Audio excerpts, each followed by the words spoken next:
ജൈവായുധവുമായി Chinese യുവതിയും സുഹൃത്തും അമേരിക്കയിൽ പിടിയിൽ.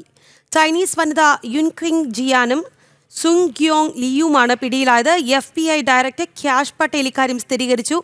ഫ്യുസേറിയം ഗ്രാമിനീറം എന്ന ഫംഗസാണ് ഇവരിൽ നിന്ന് പിടികൂടിയത്. പിടിയിലായവർ ചൈനീസ് കമ്മ്യൂണിസ്റ്റ് പാർട്ടിയുമായി ബന്ധമുള്ളവരാണ്.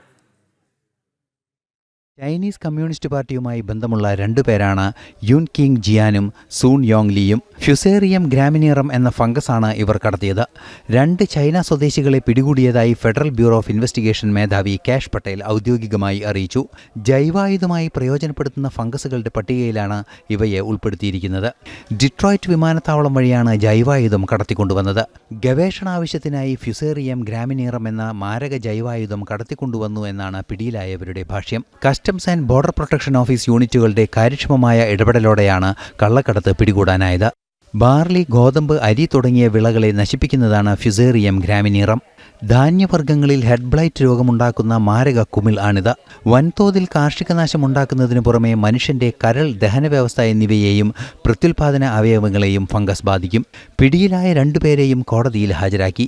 തുടർ നടപടികൾ പുരോഗമിക്കുകയാണ്. ചൈനീസ് കമ്മ്യൂണിസ്റ്റ് പാർട്ടിയുമായി ബന്ധമുള്ള വിദ്യാർത്ഥികളെ ഒഴിവാക്കുമെന്ന് നേരത്തെ തന്നെ മാർക്കോ റൂബിയോ അറിയിച്ചിരുന്നു.